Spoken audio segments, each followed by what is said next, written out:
All right, I'm going to be doing my arterial puncture check off here along with the Allen's check. All right, so I have my awesome patient here, you can see.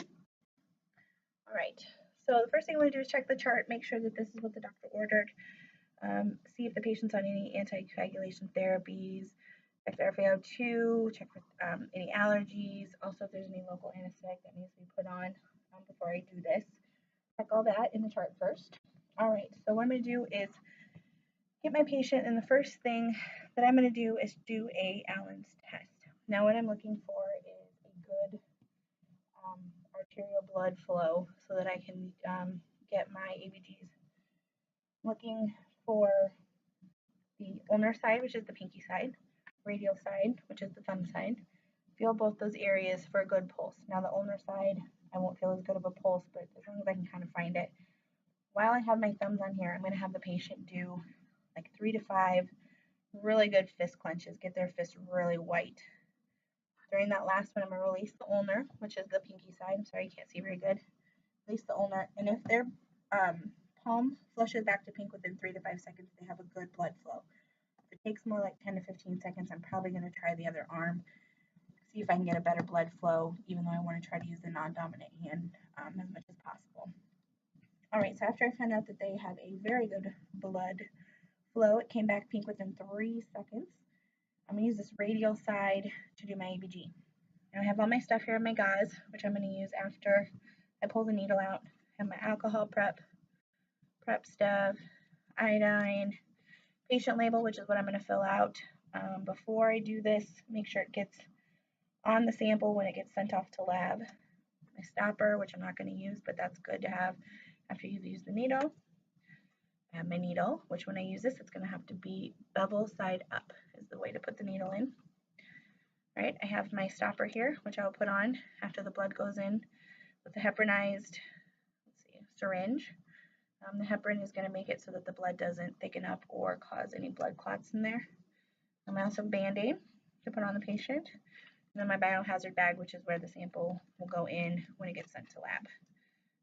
Caps and stuff, don't really care about that right now. All right. Got this, Band-Aid. All right, so the first thing I'm going to do is find where my good radial pulse is. I'm going to clean it. I'm going to go away from the puncture wound, clean it for like a good 30 seconds. Get it really clean. This is when I would put on my local anesthetic if needed for the patient. So get that put on really good. All right, find it. I'm going to take my needle.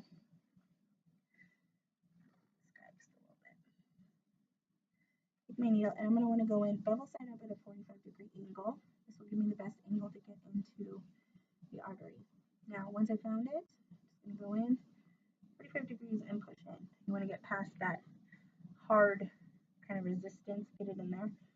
I should have already had this put, say the doctor wants to. The blood should just start filling right up. If it doesn't, come out just a little bit and re-push it in to try to get that artery. So it gets filled up. I want to pull it out at the same angle that I took it in. Put it in, have the gauze here ready so that we don't get any blood anywhere. Pull that out. I would cap it, I'm not going to right now, blah, blah, blah. I'm going to hold this for 3 to 5 minutes on the patient. Make sure they don't bleed everywhere. If they're on anticoagulants, it's closer to like 10 minutes. Once that's done, I'll put the Band-Aid on. All right. Get this blood, put it into my heparinized syringe, fill it up, cap it, put my lid on. I'm going to roll it around, make sure the heparin gets in the blood really good. Put my label on, put it in my biohazard bag with some ice, and get it shipped off to the lab. All right. Other than that, just make sure that I document everything, date, time, FiO2, make sure that I record that if the Allen's test was good or not, how much blood I got, and then if there's any blood spills, make sure to clean those up. Thank you.